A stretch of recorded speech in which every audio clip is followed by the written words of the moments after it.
शिळा भात आणि हरभऱ्याची डाळ. तुम्हालाही प्रश्न पडला असेल ना, भात आणि डाळ यापासून काय पदार्थ करणार?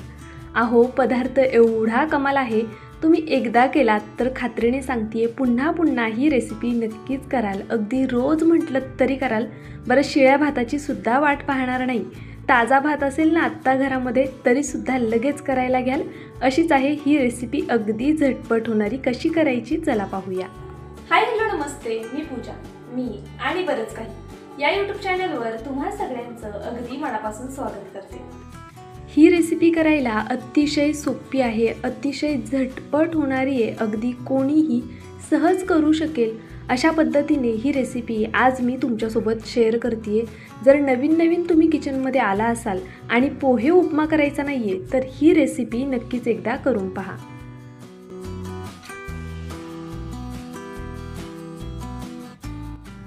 मध्ये जे साहित्य देते ना ते लिहून घ्या, म्हणजे मग तुम्हाला ही रेसिपी करताना सोपं जाईल.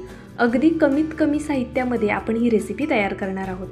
त्यासाठी पहा, आपल्याला 1 वाटी हरभऱ्याची डाळ हवी आहे. पण ही डाळ आपल्याला अशीच घ्यायची नाही आहे, ही डाळ आपल्याला भिजवून घ्यायची आहे. जर भिजवून आत्ता तुम्हाला लगेच ही रेसिपी करायची तर काय करायचं, गरम पाणी करायचं, त्यामध्ये डाळ कमीत कमी 1 तासभर तरी भिजून द्यायची आणि त्यानंतरनं ती डाळ तुम्ही घेऊ शकता. इथे मी 5-6 तास नॉर्मल पाण्यामध्ये डाळ आपण नेहमी जशी भिजवतो ना, अगदी त्या पद्धतीने भिजवून घेतलेली आहे. तर पहा, इथे ही डाळ मी स्वच्छ पाण्याने धुवून सुद्धा घेतली आहे 2दा. आता आपण हा भात थोडा वेळ साईडला ठेवूया आणि आधी ह्या डाळीची तयारी करून घेऊया. तर पहा, एक मिक्सरचं भांडं घ्यायचं आणि ही डाळ या मिक्सरच्या भांड्यामध्ये घालून घ्यायची अशा पद्धतीने. जर तुम्हाला लगेचच ही रेसिपी करायची आणि तुमच्याकडे एवढा वेळ नाही आहे की तुम्हाला ही डाळ भिजवण्यासाठी सुद्धा म्हणजे खूप भूक लागलेली आणि लगेच रेसिपी करायची, तर त्यासाठी काय करायचं, मुगाची डाळ असते ना आपल्याकडे, ती कोमट पाण्यामध्ये फक्त 5-10 मिनटं भिजत घातली तरीसुद्धा आरामात ती डाळ भिजली जाते. तर जर तुम्हाला लगेच ही रेसिपी करायची असेल ना तर तुम्ही मुगाच्या डाळीची सुद्धा ही रेसिपी करू शकता. 5-10 मिनटं डाळ भिजत ठेवा, तोपर्यंत बाकीची तयारी करून घ्या.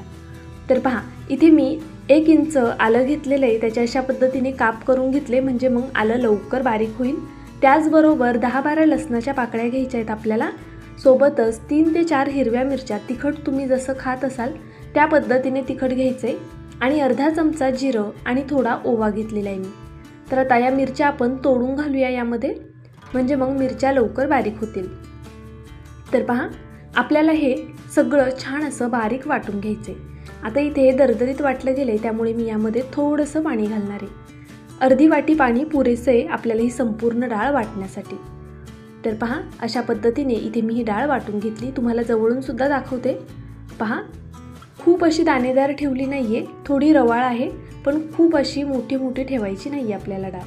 आता ही संपूर्ण वाटलेली जी डाळ आहे ती आपण यामध्ये काढून घेऊया. आपण नेहमी वडे करतो ना, डाळीचे वडे, त्यावेळेस आपण अशा पद्धतीने डाळ वाटून घेतो, फक्त त्यामध्ये थोडी दरदरीत अशी आपण डाळ ठेवतो. तर चला, आता ही डाळ वाटून झाली की साईडला ठेवून देऊया. आता काय करायचे, आपल्याला एकदम लहान वाटी पोहे घ्यायचे, म्हणजे आपण जो पदार्थ करतोय त्याला बाइंडिंग छान येईल. हे पोहे मी 2 ते 3 पाण्याने स्वच्छ धुवून घेतले. त्यानंतरनं मिक्सरच्या भांड्यामध्ये काढून घेऊया. आता यामध्येच आपल्याला जो शिल्लक राहिलेला भात आहे तो घालायचा आहे. इथे तुम्ही ताज्या भाताचा सुद्धा वापर करू शकता, तांदूळ कोणतेही असतील तरी चालतील. आता हे माझ्याकडे इंद्रायणी तांदूळ होते. इंद्रायणी तांदळामुळे खरं तर कोणताही पदार्थ खूप जास्त छान होतो. तुम्ही जो कोणता तांदूळ वापरत असाल तो तुम्ही इथे नक्कीच घेऊ शकता. गरज लागली तर थोडंसं पाणी घालायचे आणि हे सर्व छान असं बारीक वाटून घ्यायचे. तर पहा, इथे मी पोहे आणि हे जो भात होता तो व्यवस्थित असा वाटून घेतलाय. आता हे संपूर्ण मिश्रण आपण काढून घेऊया. भात चिकट असल्यामुळे अशा पद्धतीने हाताने काढून घ्यायचं आहे, म्हणजे व्यवस्थित सगळा भात निघून येतो.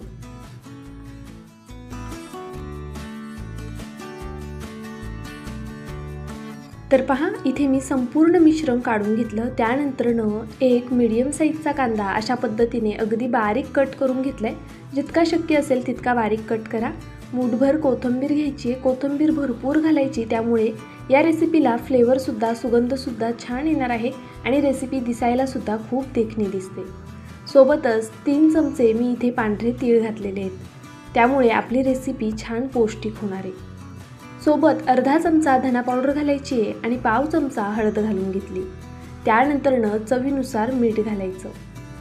तर पहा इथे मी चवीनुसार मीठ घालून घेतलं। मीठ घालताना थोडं बेतात घाला, कारण आपण जो भात शिजवून घेतलेला असतो त्यामध्ये सुद्धा मीठ असतं, त्यामुळे आपल्याला पोहे, डाळ आणि कांदा जो घातलाय त्यापुरतंच मीठ घालायचंय। आता हे सर्व मिश्रण छान असं एकजीव करून घेऊया।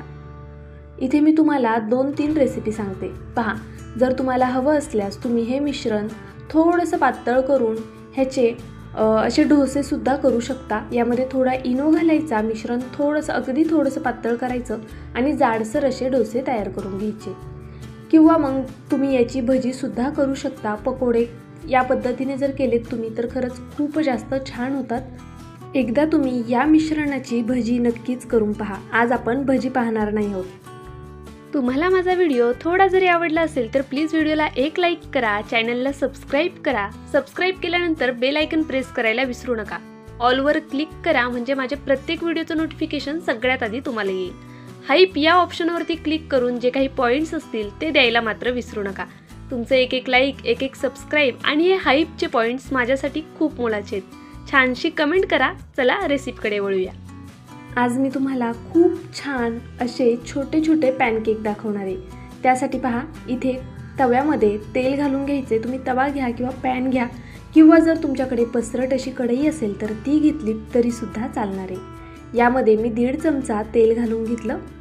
त्यामध्ये पहा, आपण इथे 4 पॅनकेक करून घेणार आहोत एकाच वेळी, म्हणजे आपला वेळ सुद्धा वाचेल आणि झटपट ही सर्व प्रोसेस होईल। कारण हा पदार्थ असा आहे ना की एक खाल्लं तर मग हात थांबत नाही, कंटिन्यू खात राहावं असं वाटतं। त्यामुळे एका वेळी 4 पॅनकेक आपल्याला करायला ठेवायचे। हे छान छोटे छोटे धपाटे म्हणू शकता, किंवा मग तुम्हाला हवं ते नाव तुम्ही याला नक्कीच देऊ शकता। तर पहा, अशा पद्धतीने आपल्याला हातानेच हे थापून घ्यायचेत। खूप जाडसर नाही करायचेत आणि अगदीच पातळही नाही करायचेत। तुम्हाला हवं असल्यास तुम्ही याचा एकच मोठा पराठा सुद्धा करू शकता, पण त्यामुळे काय होतं, ज्यावेळेस आपण तो पलटी करायला जातो त्यावेळेस तो तुटण्याचे चान्सेस असतात। त्यामुळे शक्यतो असे लहान लहान करा, म्हणजे तुटणारही नाही आणि छान होतात। पहा, अशा पद्धतीने जर तुम्ही ताज्या भाताचा हा पदार्थ केलात ना तर मुलांच्या टिफिनसाठी सुद्धा देऊ शकता। आता झाकण ठेवूया। गॅसची फ्लेम मीडियम टू लो आहे। मीडियम टू लो फ्लेमवर हे सर्व छान असं होऊन देऊया।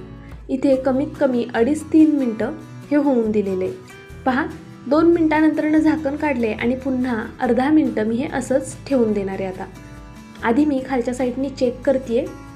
तर पहा, खालची साईड एवढी गोल्डन झाली नव्हती, म्हणून मी अर्धा 1 मिनटं पुन्हा तसंच ठेवून आता हे पलटी करून घेते। अगदी या पद्धतीने छान रंग येईपर्यंत आपल्याला हे पॅनकेक भाजून घ्यायचे। पहा, अशा पद्धतीने छोटे छोटे वडे म्हटलं तरी चालेल, पसरट वडे असे खायला खूप जास्त कुरकुरीत लागतात। तुम्ही तव्यामध्ये बारीक गॅसवर हे जेवढा वेळ होऊन द्याल ना तेवढेच हे खायला खूप छान लागतात, कारण ह्याला वरतून एक क्रंचीनेस येतो, छान असे क्रिस्पी होतात, त्यामुळे अप्रतिम चव लागते। आपण नेहमी जे वडे करतो ना त्यापेक्षा कितीतरी पटीने छान या पद्धतीचे असे पसरट वडे होतात। तर पहा, इथे मी हे सर्व पलटी करून घेते। खालची साईड भाजली आहे की नाही ते पाहते, पण एवढी भाजलेली वाटत नाही आहे, म्हणून मी पुन्हा ह्याला पलटी करून दुसऱ्या साईडनी अजून थोडं भाजून घेणार आहे। कारण ह्या वड्यांची मेन खासियत हीच आहे की आपण जेवढा जास्त वेळ हे भाजून घेऊ ना तेवढेच ते खायला अजून जास्त रुचकर लागणार आहेत। तर पहा, अशा पद्धतीने आपल्याला हे सर्व भाजून घ्यायचे। सुरुवातीला जे तेल घातलं होतं तेवढ्याच तेलामध्ये हे 4ही पॅनकेक तयार झालेले आहेत। आता इथे एका प्लेटमध्ये मी मेयोनीज आणि केचप घेतले आणि त्यासोबत हे थालीपीठ म्हणा किंवा वडे म्हणा हे देणार आहे। पहा, अशा पद्धतीने अप्रतिम होतात खरंच। यामध्ये ना थोडी मिरची जास्त घालायची, लसूण आणि अद्रक जास्त घालायचं, खायला खूप जास्त छान लागतात। तुम्हाला हवं तर तुम्ही वेगवेगळ्या प्रकारच्या भाज्यासुद्धा यामध्ये नक्कीच कट करून घालू शकता, त्यामुळे हा पदार्थ अजून जास्त पौष्टिक होईल। पहा, वरतून खरं सांगते खूप कुरकुरीत झालेले, खूप मस्त झालेले। बारीक गॅसवर छान होऊन द्या। तुम्हाला सुद्धा हा पदार्थ एवढा आवडेल की तुम्ही आठवड्यातनं 2-3 वेळा नक्कीच कराल। मिश्र डाळींचे सुद्धा तुम्ही सेम या पद्धतीने हे वडे करू शकता। तर पहा, इथे आपले हे गरमागरम वडे तयार झालेले आहेत। पाहुण्यांना नाश्त्याला करा किंवा मुलांना डब्याला करा, अप्रतिम रेसिपी आहे। व्हिडिओ थोडा जरी आवडला असेल तर व्हिडिओला नक्कीच एक लाईक करा। नवीन असाल तर सबस्क्राईब करून घ्या, माझा व्हिडिओ तुम्ही कुठून पाहताय ते सुद्धा मला कमेंट करून नक्कीच कळवा. माझा व्हिडिओ संपूर्ण पाहिलात त्याबद्दल खरंच खूप मनापासून धन्यवाद. उद्या पुन्हा भेटूया अशाच एका छानशा रेसिपीसोबत. तोपर्यंत bye. Thank you so much for watching.